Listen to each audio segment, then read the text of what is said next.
Yeah, hey, drop.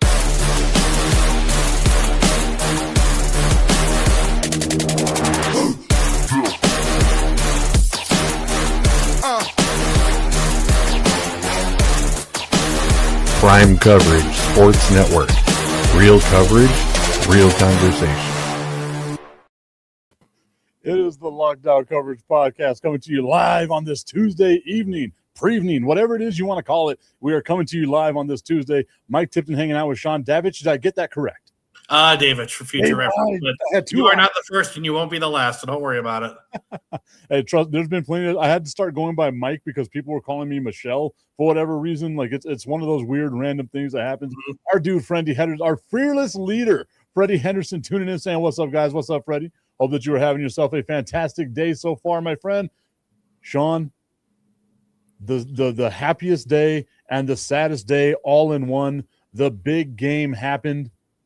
And it had to be one of the most boring football games we ever had to suffer through as the Seattle Seahawks absolutely dominated the New England Patriots 29-13. What was your takeaway from that game, my friend?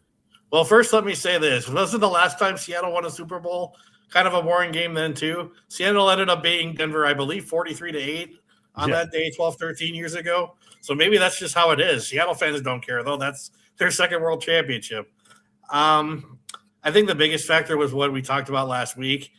Seattle was dominant in the trenches. Drake May didn't look comfortable all game long, and New England's offense didn't get going until it was well too late in the fourth quarter. And by that time, they were down 19-0 in the game.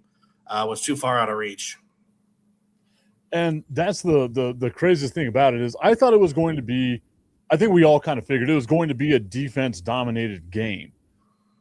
But to see just how – ugly it became so early on for the New England Patriots where they could not move the ball at all for 3 quarters. I mean, they had 1 first down in 2 quarters in the second and the third quarter. And then finally in the fourth quarter in garbage time, like we were talking about, they were able to put some drives together and make it respectable. I was yay close to being like, I'm putting some money that it's going to wind up being a shutout. Thank God I didn't. But I think as soon as I put it in the group chat too, I think that's whenever they scored a touchdown. I was like, I'm rooting for a shutout now. That's the only. I think we all were. Well, who's that? I said I think we all were. Yeah, it was close. It was mighty close. It really was. Freddie agreeing with us, saying it was the most boring Super Bowl. And he's correct. I mean, again, like I feel like the last 2 have been pretty boring, right? Like last year with Kansas City just getting dominated by Philadelphia. At least, you know, there was a little bit of a fight there, you know, like a small, tiny bit of a fight. This game was just over from the get. And, you know, Philadelphia was scoring touchdowns versus Seattle just doing nothing but kicking field goals. And Jason Myers, to me, got robbed of the MVP. Well, he was certainly the reason Seattle was able to win. I mean, 17 points for a kicker in a Super Bowl game, never been done before, and he was really the reason.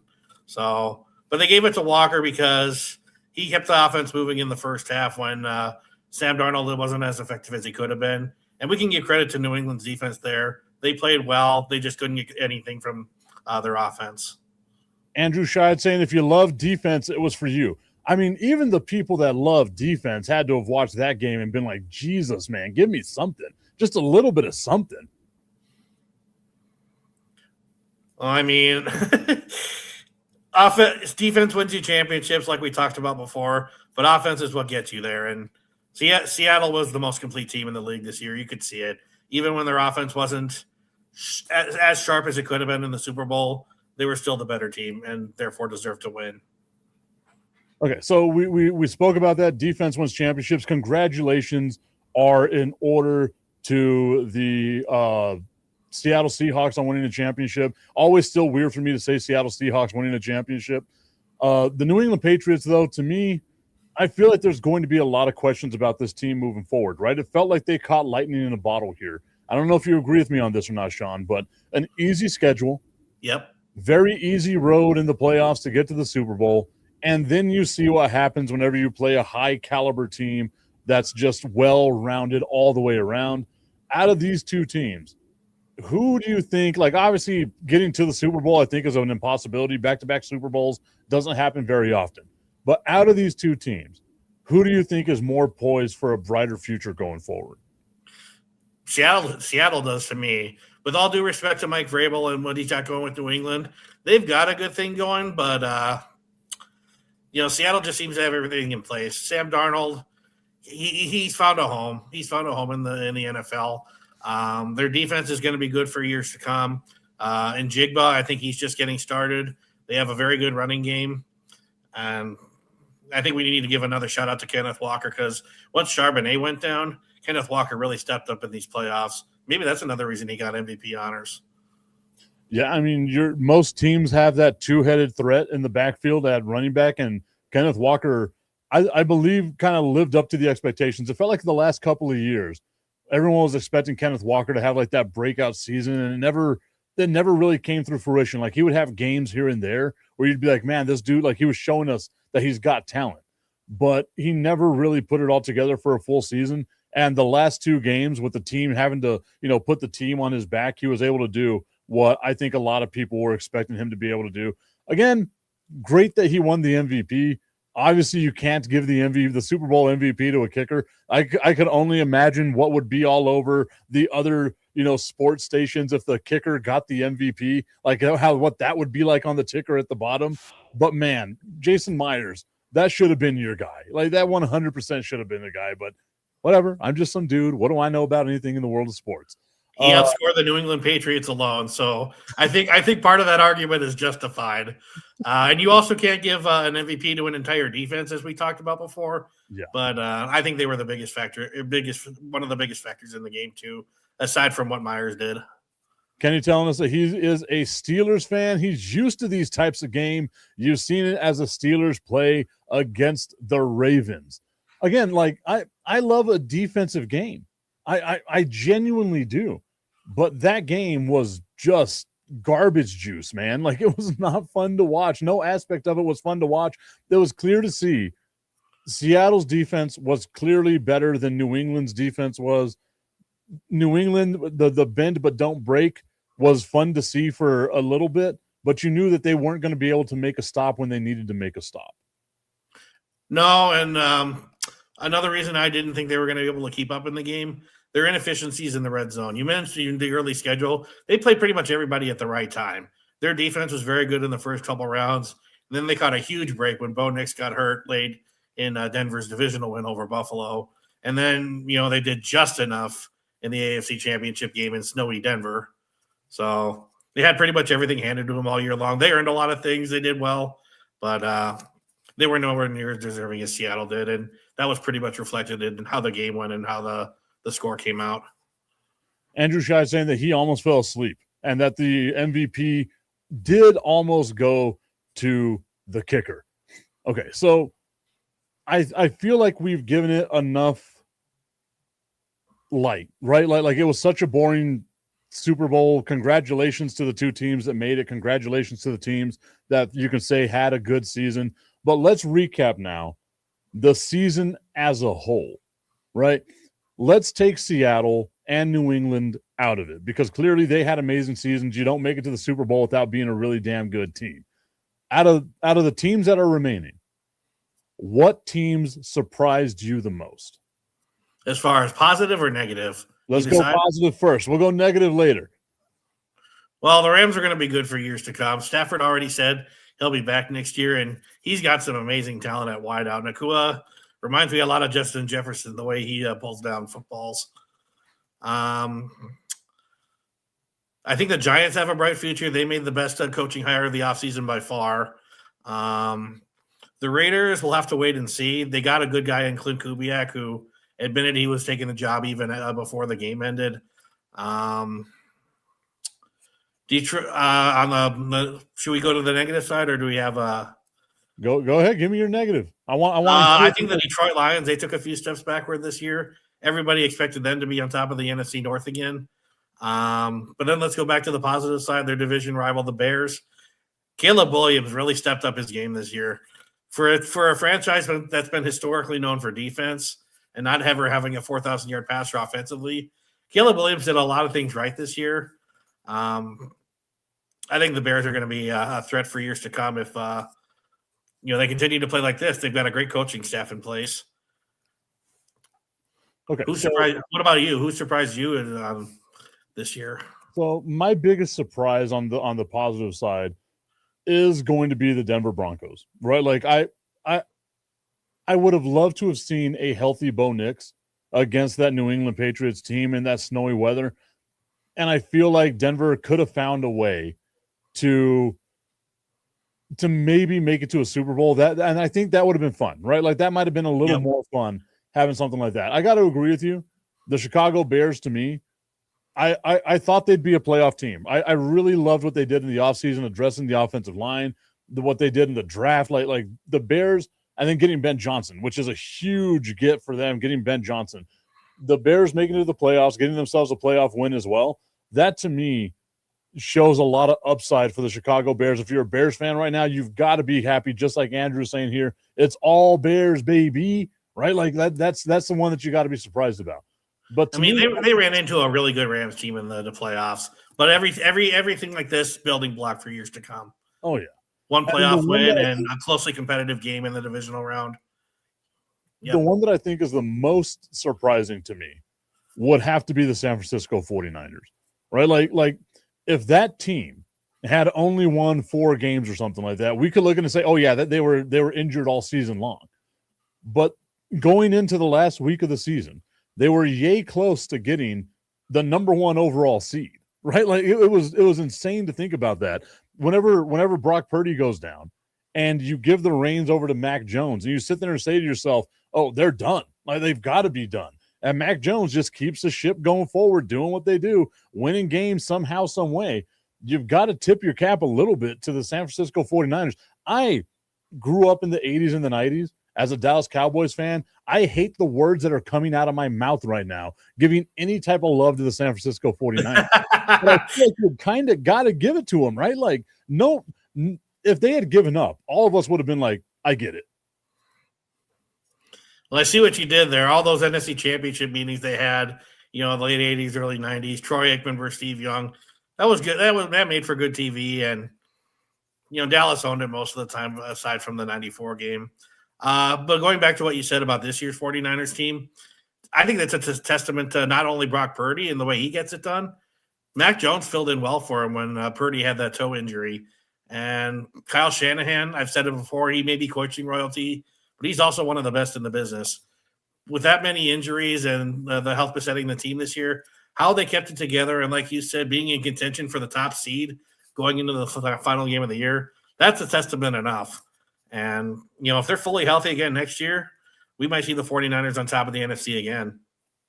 And that's the wild thing whenever you think about this, right? Like, you look at what the NFC West had this season.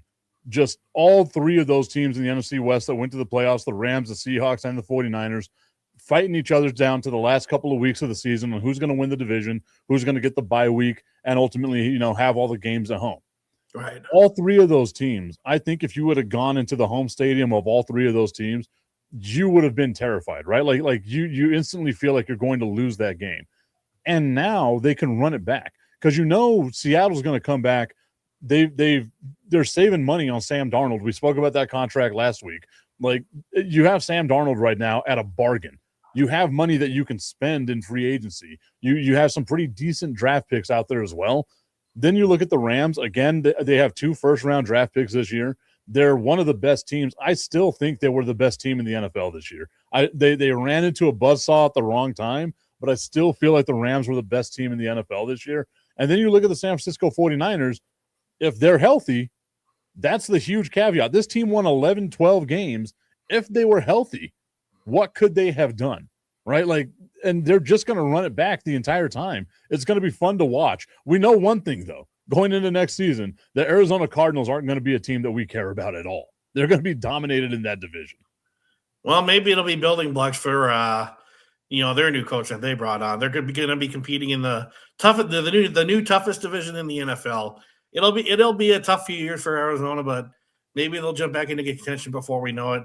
Probably not within the next year or two, though. Seattle, the Rams, like you said, and the Niners, they're not going to be going anywhere anytime soon with what they got going for them.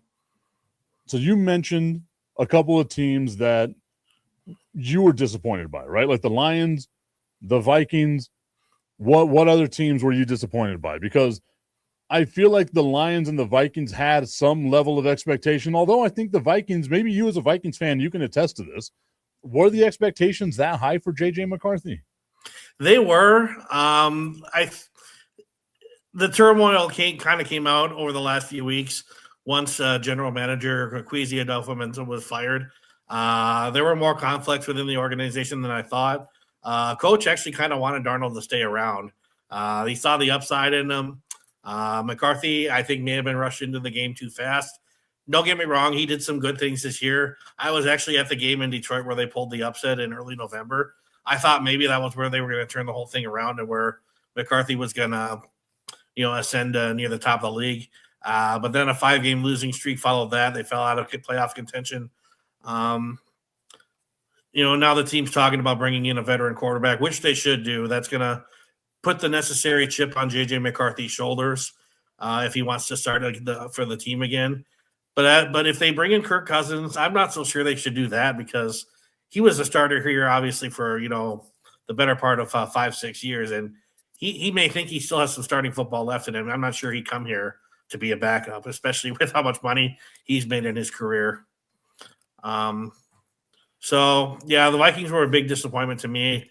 Kind of dead no man's land now, and with their 9-8 record, it was still good enough for third place in the North, but also the lowest draft pick of any non-playoff team.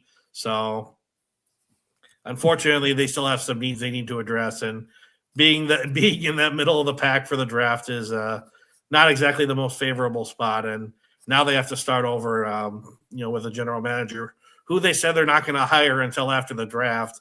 That's kind of a risky move. So I guess we'll see what happens, but I think the Vikings might be in trouble. I can hear the pain in your voice. You're like, this team. I'm a longtime fan. I know what I'm talking about with this team.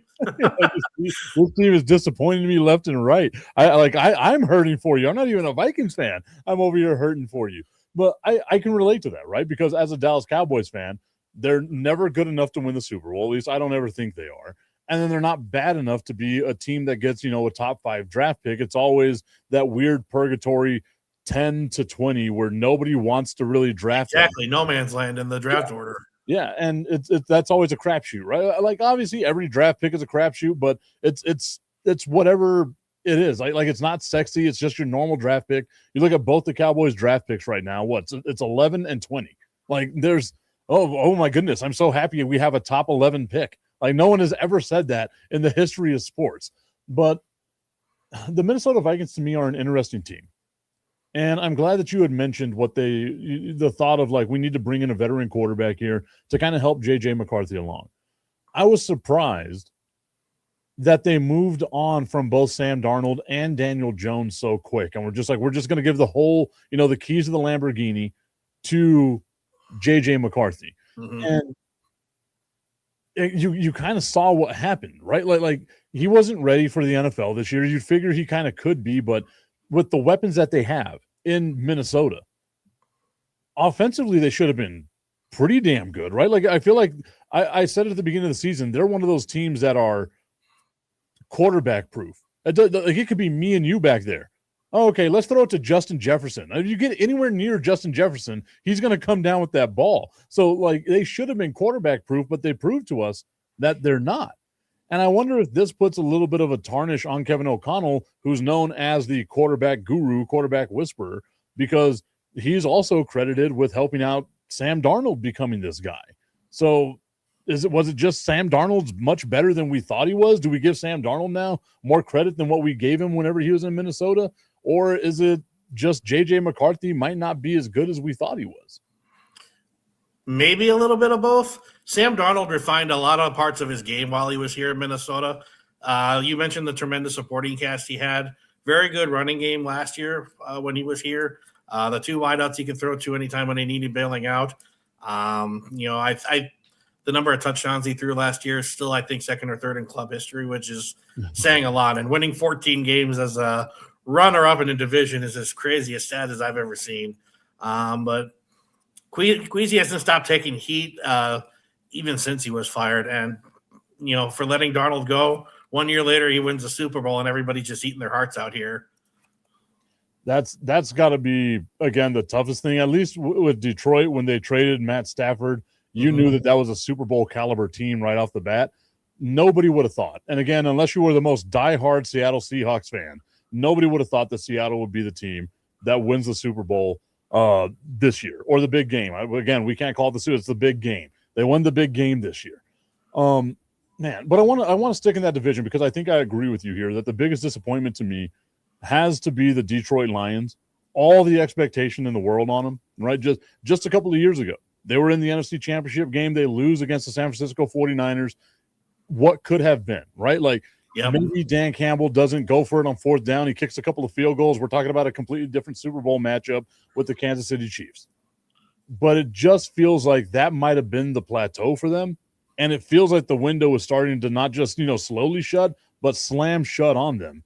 And that's going to be a huge disappointment to a fan base that I think was ready to just be ready to feel a sort of elation that they've never been able to feel before. I mean, do you now think they're maybe just going to be good enough to contend every year, but maybe never reach the NFC Championship again, at least while Dan Campbell's still coach? I think that's the purgatory that they're going to wind up being stuck in, right? I think they're going to be one of those teams that we look back at in NFL history with a lot of what if. And I feel like that's also going to be the Buffalo Bills right now. This was the easiest season for the Buffalo Bills to win a Super Bowl. Maybe I need to put them as the biggest disappointment, right? This was the easiest route for a team to win a Super Bowl. And you go into the playoffs, you take a huge dump on the bed, because I can't say the other word. You take a huge dump on the bed, and it's just, man, like between those two teams, the level of expectation that was there for those two teams, you have to look at and say, okay, that was the biggest disappointment in the NFL. Sure, you could bring up Kansas City as a huge disappointment.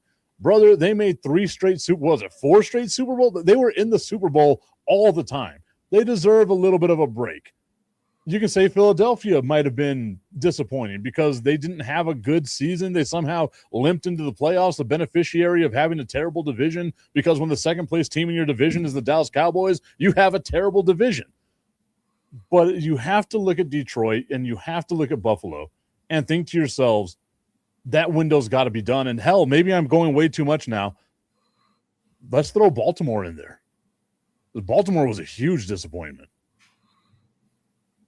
Well, part of their problem this year was obviously their bad start, and then the health of Lamar Jackson. I'm not so sure they should have moved on from Harbaugh, to be honest with you. Maybe the time was right for a change. Maybe they just wanted to start over. Tomlin at least left in Pittsburgh on his own accord, and now they're talking about bringing McCarthy back, bringing Aaron Rodgers back now that McCarthy's taken over. Those two won a Super Bowl together, obviously, a number of years back. But with Detroit, Dan Campbell, I think his some might call it gutsy play calling. I call it very risky play calling. It came back to bite Detroit a lot this year.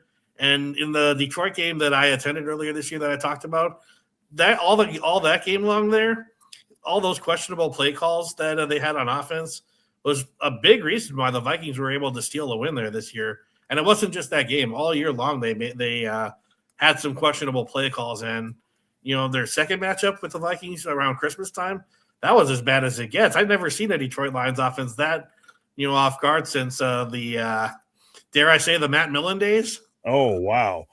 Isn't that harsh? Matt Millen screwed up that franchise over a 20-year period, and they looked about as lost that day as I remember seeing them.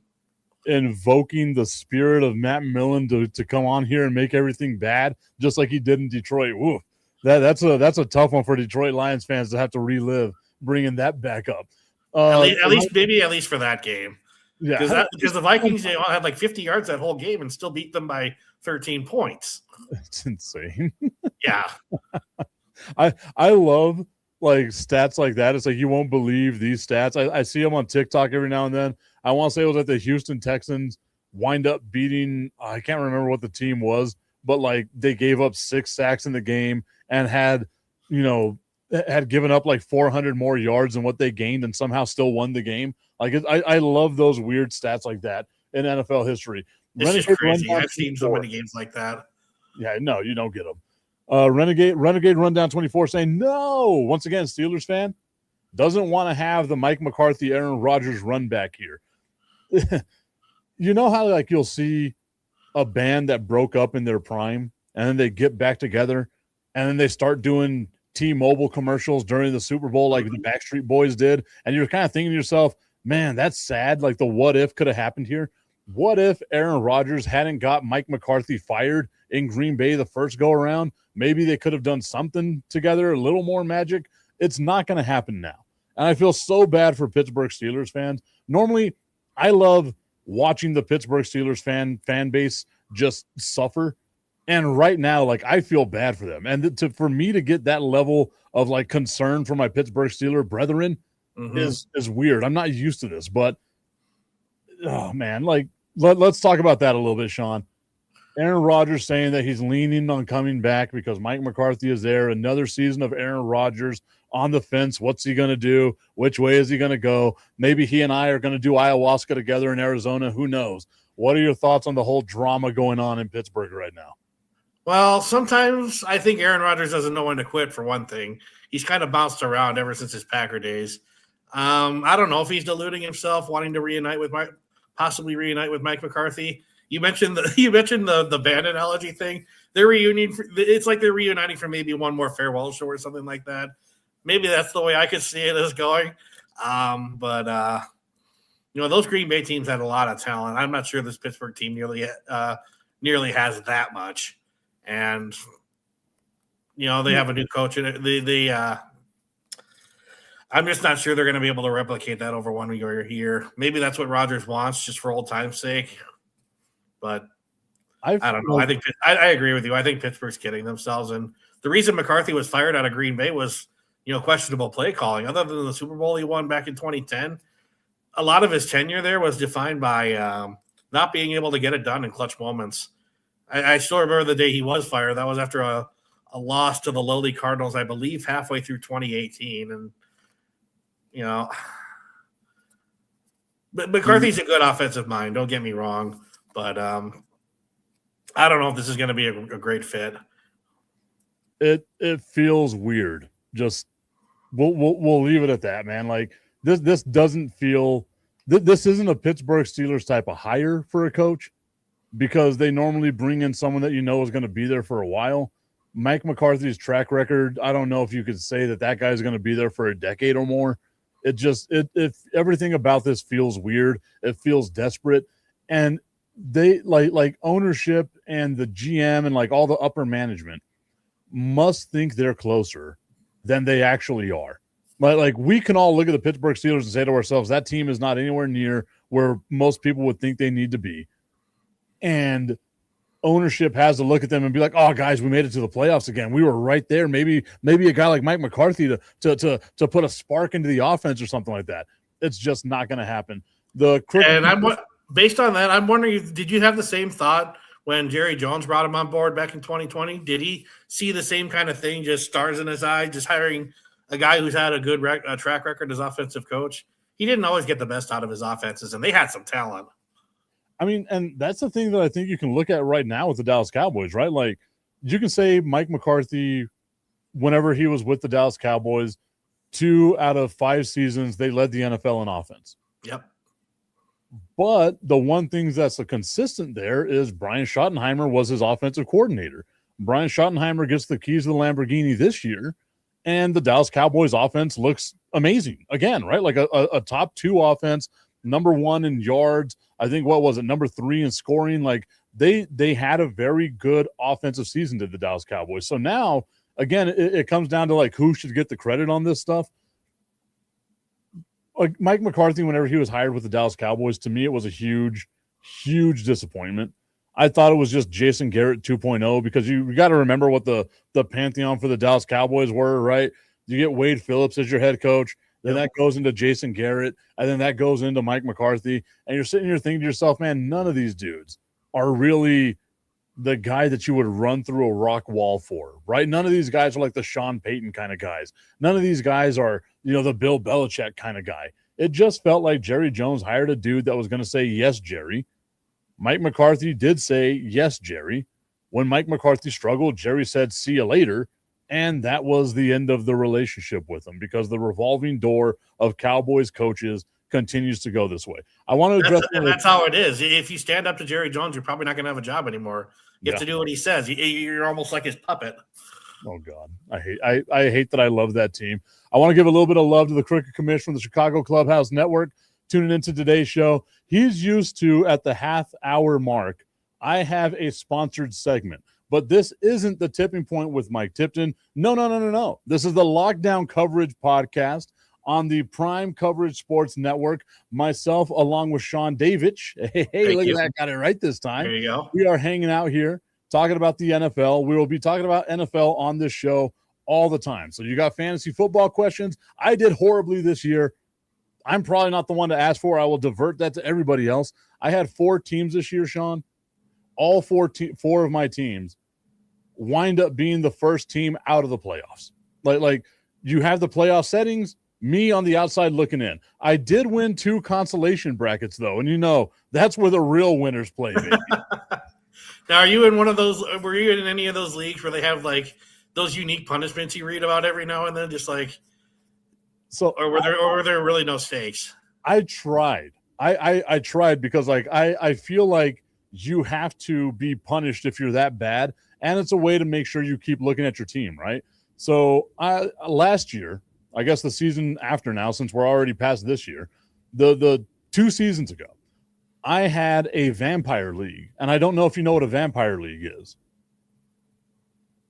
No, I don't. So it's a little weird. I hope you can stay with me here. If I need to repeat, please let me know. But it was to me, it sounded fun. The concept of it was fun. The people I had the league with, not fun at all. So maybe I run it back with a new group of friends. It made me realize I need new friends. But in the Vampire League, you have 10 teams. 9 teams draft. The 10th team only gets to pick up players off the waiver wire following the draft. Then when the season starts, that team has first dibs on the waiver all season long. If you lose to that team, they get to choose a player on your team to swap out with a player on their team. They're the vampire. They're sucking the life essence out of your team, right? So if the vampire goes on a good winning streak, they can go from having the worst team in the league to just being stacked. And that was something that wound up happening in my league. The vampire wound up beating a couple of people that didn't pay attention to their team. He gets he had Lamar Jackson and Patrick Mahomes on his team. He had the top 3 wide receivers, like Amon-Ra St. Brown, DK Metcalf, and CeeDee Lamb, because these guys were not paying attention to their teams, and he was just poaching them, just poaching these guys off of them. So it's a great concept, but you really have to pay attention to your league. You really have to have guys that pay attention to their team as well. Well, that's amazing.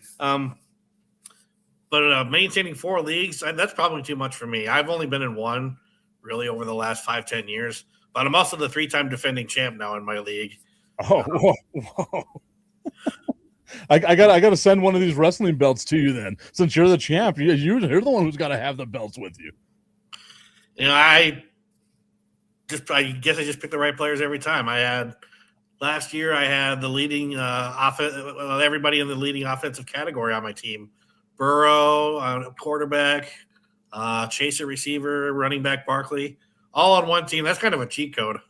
That is. I was about to say, whoever lets you draft those 3 guys is insane. But I'm in one of those ESPN leagues where it's a snake draft, so the order is always randomized. So, as a champion, I'm not allowed to pick last. That actually might be a favor if you're in one of those snake draft formats. Yeah, there you go. I'm in a league with some of my friends from the mothership and from SiriusXM. This is a dynasty league that we've been in, and I am the embodiment of the Dallas Cowboys in this league. I will have a great season, make it to the playoffs, and lose in the first round, or I'm the team that's just right there again on the border, whether or not I'm going to make the playoffs. Never good enough to win it all, never bad enough to get the number 1 overall pick. So I'm just right there in purgatory. The Dallas Cowboys art form is now my life. The Vikings are certainly relatable, at least this year. They're one of those franchises. They're never bad enough to just blow the whole thing up, and never, good enough to, contend every year. The Crooked Commish brought up a good question going back to the Pittsburgh Steelers. If it's not Aaron Rodgers, because there's no guarantee that he's going to be the guy there. No, that's true, actually. What do they do? Because, again, like, you don't have a top pick to be able to go out and get someone like a Fernando Mendoza or anybody like that. And this quarterback draft that we're going to get into, and we could talk about that a little bit later on down the road once we get closer to the NFL draft. Right. It's not a quarterback-heavy draft. So it's not like you've got a ton of dudes you can pick through right now. And out in free agency, I think it's slim pickings in free agency as well.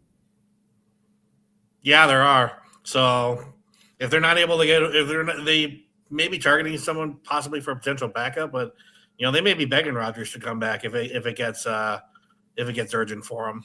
God, do they even have any trade capital? Like, I'm trying to think about it here with the Pittsburgh Steelers because, again, like, you expect Baltimore to be better next year. You expect it should be, even with the change of Cincinnati to be a little better next year. Cincinnati's going to be much better next year, at least if Burrow stays healthy. So Pittsburgh, you gotta do something. Like the way this team is constructed right now, you were lucky to win the division and get into the playoffs. And obviously, you were exposed early on in the playoffs where you did not belong. Well, no, the Texans just ate them up all game long in that first round. Yeah. Okay, so, man, it's going to be interesting. Like, it's going to be interesting to see what Pittsburgh does. I feel like this is going to be another year of mediocrity.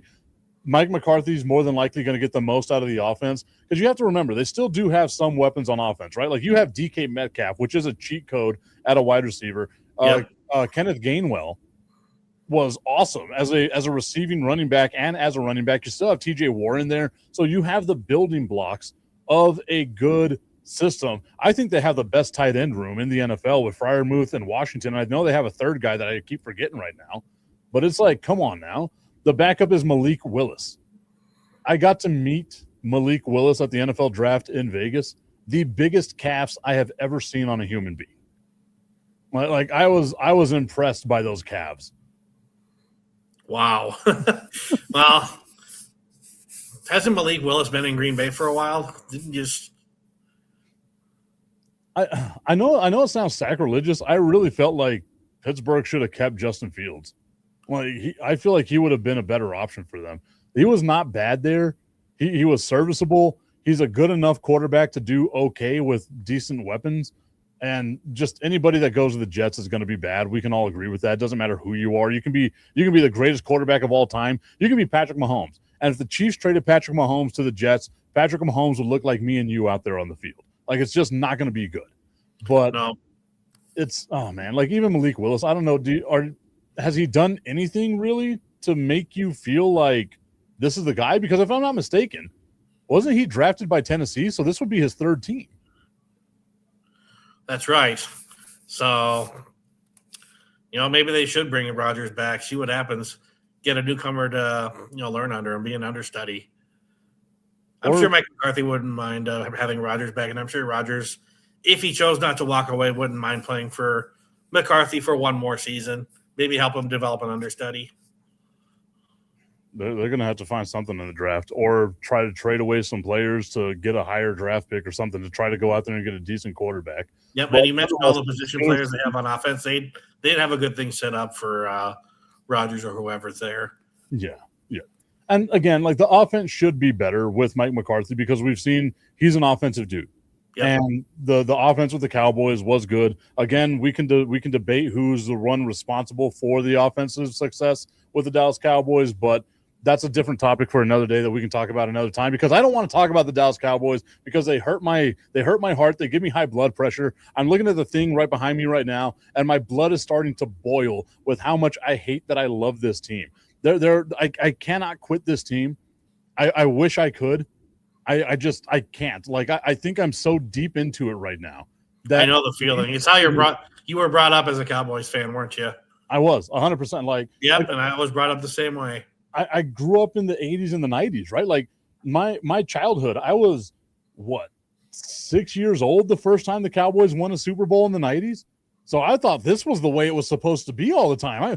3 Super Bowls by the time I was like 11, right? Like, wow, this is the way it's supposed to be. No, au contraire, mon frère, right? Like, they have shown me what it's like to be a true fan, rooting for a team that just you left and right. So in like the mid-'90s, when they haven't made an NFC championship since, sorry to remind you of that, it's like you missed out on all that. Once you became a true fan of them, that's when it kind of all stopped. Now, I started becoming a fan of football around the late 90s when Randy Moss was taking storm in the league. He, Carter, Robert Smith, Cunningham, Jeff George, Dante Culpepper. That's when football was fun for me. But then, Denny Green gets dismissed in the early 2000s, and then it's constant mediocrity with Mike Tice, Brad Childress. And I'm just wondering, when is it our time? You're probably thinking the same thing. It's been 30 years since Dallas's last NFC championship game appearance. Every other NFC team has made it in that span, but don't tell Jerry Jones that. Mr. I want to retire with the most Super Bowls. God, he will not. I shared out a link or a reel on Instagram where it was Ric Flair doing the thing in 2007 and be like, I will never retire. That was what Jerry Jones just did right now. He is never going to leave. He will be a cyborg running the Dallas Cowboys in the year 3000. And they still maybe he'll go on for a little bit longer. I think he's in his 80s now, if I'm not mistaken. It's going to be like, it'll be Futurama. He's going to be the first person that puts his head in that cryogenic jar that they're able to just talk and like do their thing. And he and his head in a jar will be running the Dallas Cowboys. Just the disembodied voice of Jerry Jones running the Dallas Cowboys into oblivion, but into a ton of money somehow, some way. He's got the money to do it too, so we probably shouldn't put it past Mr. Jones. I wouldn't be surprised if they're already working on something like that right now. I bet they are. There's a great story because I've been to that stadium more times than I probably should. I've given Jerry Jones way too much of my money, but I went to the stadium and they did like a tour around the stadium. And there's this huge white marble wall. And it's like a 25-foot wall by like 500 feet long, beautiful marble wall. And they stop in front of it and they say, this marble came from the same quarry where Michelangelo sculpted the Pietà. And you're like, oh my God. That's one of those Jerry Jones money stories. Yeah. There's a reason the Cowboys are as valuable as they are. He knows how to make money. He just can't replicate that success on the football field. Well, the craziest part about this is they said Jerry Jones puts in the order and the quarry says, okay, we'll get it to you in about 2 years. And Jerry Jones says, no, like you need to move it to the front of the line. And they're like, well, we can't do that. He's like, well, what do I got to do to make sure you do that? And they're like, well, there's nothing you can do. So he bought the damn quarry. He bought it and was like, okay, so now I'm going to move my order to the front of the line because I'm a jerk. That's how much more money I have than the rest of you. It's insane, man. My goodness. What are you going to do with the quarry? I guess marble slabs and stuff, but I mean, come on now. You don't need a quarry to go along with your football team. Well, and unfortunately for him, if he passes on the reins or whoever calls the shots for this team now, I bet it would kill him. And he wants to keep going on as long as he can. Oh, 100%. 100%. We've spoken way too much about the Dallas Cowboys right now. He's way too proud to give up control. We can see it. Yeah, and that's going to be the downfall of the Dallas Cowboys. Okay, so looking forward to next season. I think we kind of spoke a little bit about some of the stuff that's going on, right? Like we spoke about the Pittsburgh Steelers, what their season might look like. Yeah. Vegas right now is giving us the odds that the Seahawks and the Rams are the favorite to win the Super Bowl. They are plus 950 favorites. If you go out there and gamble, make sure you're gambling responsibly. Plus 950 favorites. I feel like it's going to be difficult for either one of those teams just because of how tough that division is. And I feel like they can wind up cannibalizing one another. And in the case of Seattle, it's always hard to return to the Super Bowl. And, the Rams fell just short. They could use that to advantage this year. And Matthew Stafford's not getting any younger. He finally won his first MVP. That's still probably the most talented team in the NFL, maybe the best team, as you alluded to already. They just were outplayed in a fun game in the NFC title game. So I wouldn't be surprised if the Rams took back the division next year. It won't be easy, but they certainly have what it takes. So let's look at the bottom feeders that are in the NFL. And I hate to say it that way, but that's what you are. You're not a good team. You're a bottom feeder in the NFL. You're just scraping around on the bottom of the ocean trying to find whatever algae you can eat. That's what you're doing as these teams here. Let's talk about the Raiders, the Jets, the Cardinals, the Titans, the New York Giants. Those are our top 5 draft picks right now. I think it's easy for us to say, out of those 5 teams, the New York Giants clearly have a leg up over everybody. Oh, without a question. The best coach on the market, they snapped him up as fast as they could. Jackson Dart, he took some big steps this year, and the top 5 picks going to help him, with their talent on this team. They're still a little bit lower on the overall talent scale, but if they draft properly, I think they can challenge Philly this year with the proper coaching and the proper execution. I think it's going to be difficult for them either way. Like, I still see them. Well, maybe not right away, but in a couple of years. I guess we got to see what they do in the draft, right? Yeah. Like, because I can see a scenario where the Dallas Cowboys once again just implode on themselves and they're not the second best team in the division. I still feel, and I guess we have to see what happens in free agency. We have to see what happens leading up to the draft. But this Philadelphia Eagles team, to me, is still the most talented team in the NFC East, at least the NFC East. And it's their division until it's not anymore. Somebody has to take it from them. Exactly. And you look at what the Giants have. They have a quarterback, Jackson Dart, much better than I thought he was going to be, much better than I think a lot of people thought he was going to be. Yep, they got neighbors. Cam Scattaboo, if he comes back along with Tyrone Tracy was a very serviceable running back for them. You mentioned Malik Neighbors. Wan'Dale Robinson came out of nowhere this year. Yep. They have, and Bellinger is a tight end. Like they have, again, the building blocks there. They have what I also think is the best defensive line in the NFC East by far. Like what they have on that defensive line with Lawrence and with Abdul Carter, it's a wild defensive line that they have. So I feel like they've got the building blocks to do something. And it's they didn't get a lot of attention because of how poor they finished the season. But yeah, they were very good in the trenches at times this year. So let's go to that second tier now. These are the top 10 going from 6 to 10. The Cleveland Browns, Washington Commanders, which should have been on our list again of teams that were super disappointing this year. I agree. I don't know why we didn't talk about them. The New Orleans Saints, the Kansas City Chiefs, and the Cincinnati Bengals. Weird to say that the Kansas City Chiefs with Patrick Mahomes have a top 10 pick, but this is the world that we live in right now. Cleveland, Washington, New Orleans, Kansas City, Cincinnati. Which one of those 5 teams do you think has the best or the brightest future out of them? Well, it's hard to discount the Chiefs. You know what they got in place with Mahomes. You know what they got in place with Andy Reid. And Cincinnati, they were held back all year long by the absence of Joe Burrow. So they would be my 2 teams to rebound. It's hard to see them not, rebounding after being so good in the AFC for the last few years. Washington's drop-off really surprised me, though. Beginning of the season, I told everybody Washington was going to take a step back. They caught lightning in a bottle that first year with Dan Quinn. Again, and it's not me hating on Dan Quinn. I thought Dan Quinn should have been the Dallas Cowboys head coach. Like I thought they should have fired Mike McCarthy the year before, let Dan Quinn take over. I feel like it would have been necessary for the Dallas Cowboys to do that, but that's a different topic for another day. The Washington Commanders, to me, I felt like they were super overachievers last year or the year before. They shouldn't have made it to the NFC Championship game. Detroit, once again, we're talking about how bad Detroit was.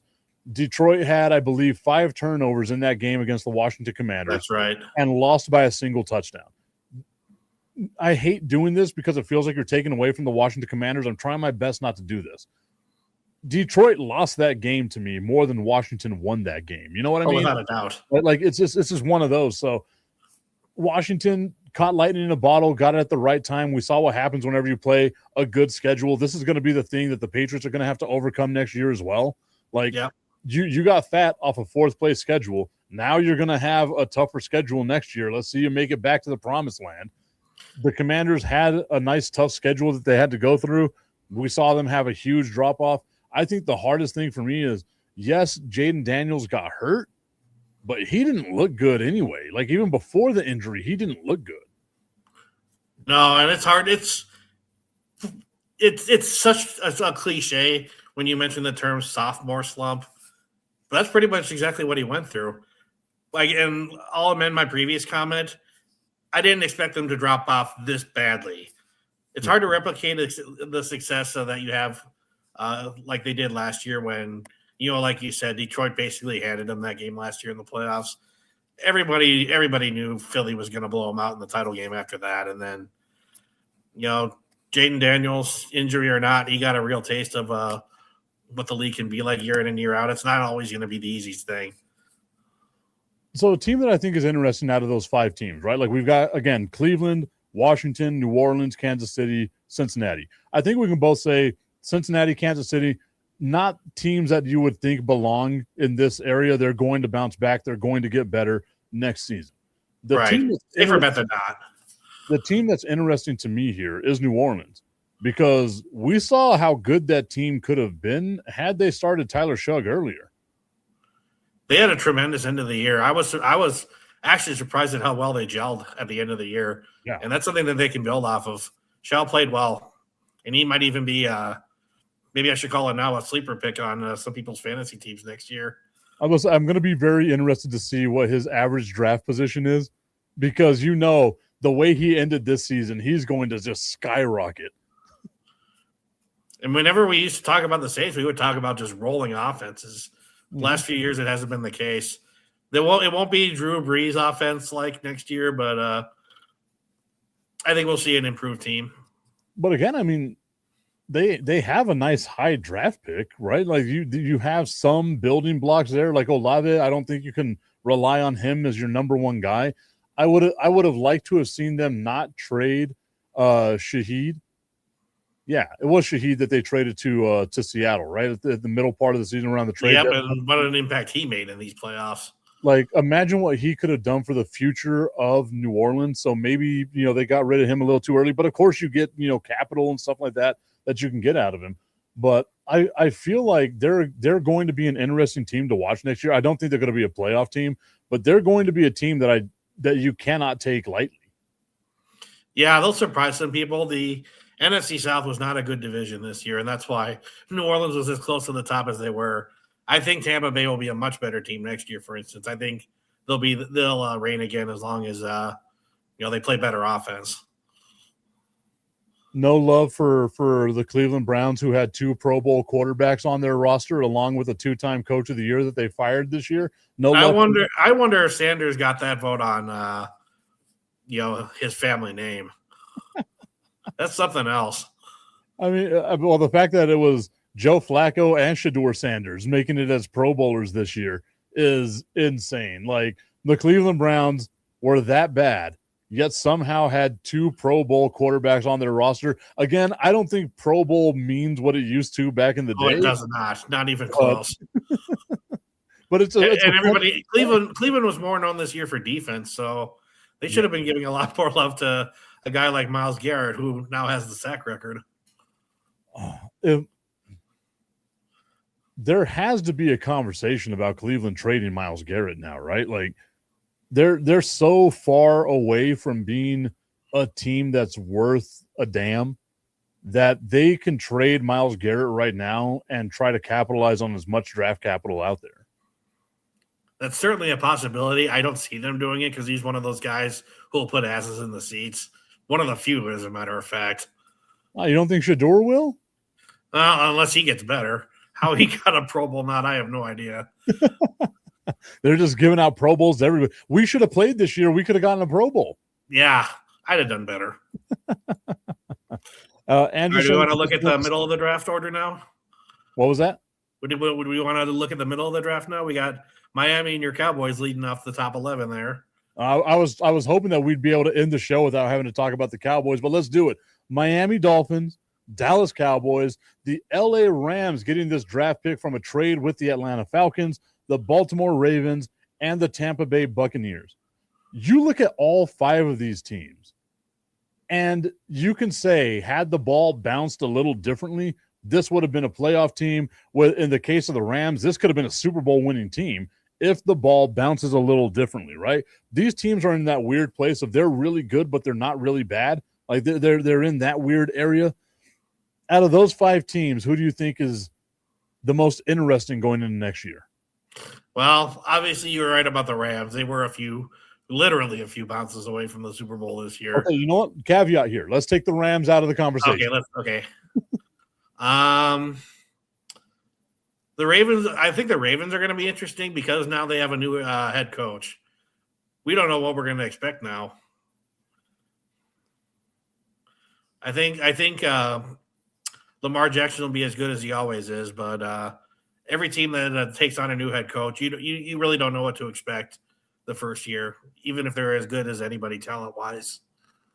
Andrew asking about the Cleveland Browns, who will be their coach, would not touch that Cleveland job with a 10-foot pole. That's also the thing. Like anyone, like you're getting approached by the Cleveland Browns as coaches. We've heard this story, and they're being like, I kind of like where I am right now. I don't want to go over to you guys. Like that's a different type of hell that I don't think I'm ready for.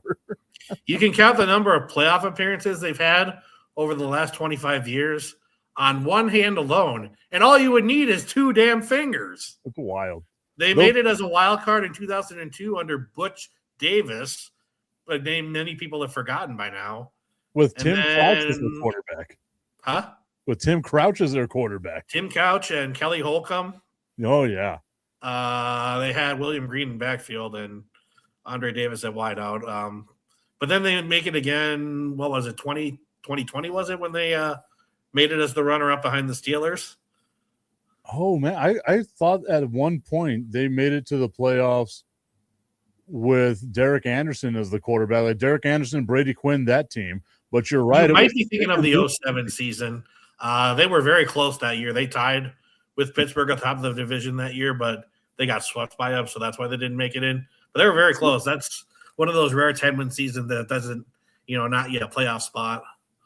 But that's also, like, you're right. It was that Baker Mayfield team that went toe-to-toe with Kansas City. Matt Castle had to have the ball where he ran for a yard that wound up, solidifying the win there for the Kansas City Chiefs. They were a win away from making it to the AFC Championship game. Yep, they were. But those are the only two playoff appearances they've had in the last 25 years alone. Neither of them division titles. So you're wondering about the success of that team. No wonder our fan there is like, I wouldn't touch that job with a 10-foot pole.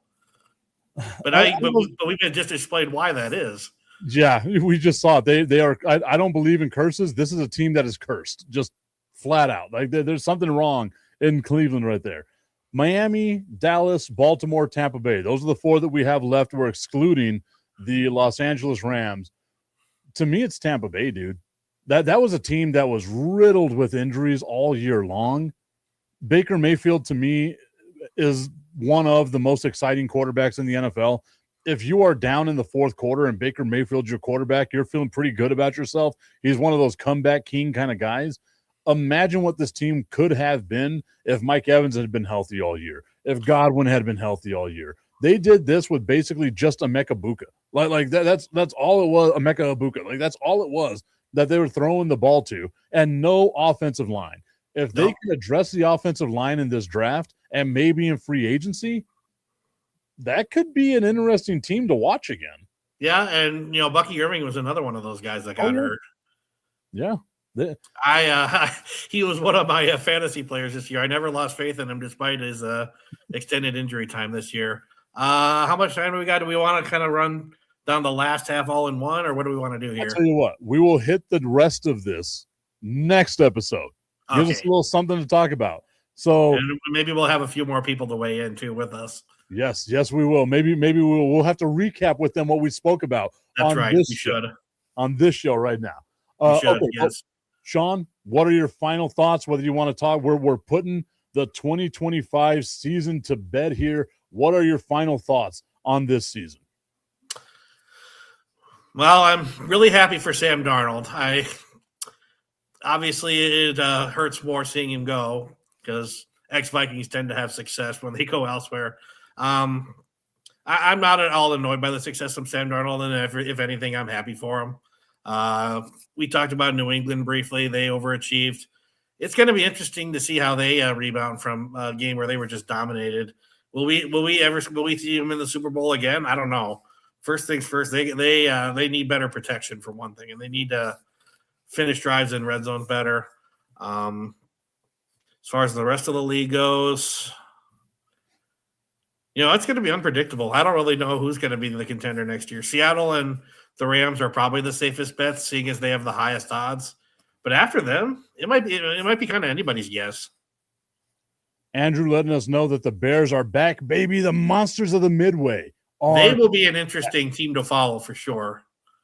So to me, I think my final thoughts on this season was it was awesome to see new teams having a shot, right? Like, sure, disappointed by Kansas City, disappointed by Philadelphia, but to be able to see new teams get out here, make their own name for themselves. Will they be back next year? Who knows? But it was awesome to see these teams that I don't think anybody thought was going to be good have, a season to remember this year. All right, well, everybody. that's part of what makes football so much fun. Oh yeah. No, that was the most fun about it. Sean, yep. I appreciate your time, my guy. Everybody, we appreciate you for tuning in. We will be back next Tuesday, maybe with more people. Maybe it's just me and Sean from now on. We don't know. It's a crap. Maybe it is. We'll just see how it goes. Otherwise, but you know what? I had fun, Sean. I hope you had fun. And of course, all out there watching online, I hope you all had fun as well. We'll see you all next week. See you guys.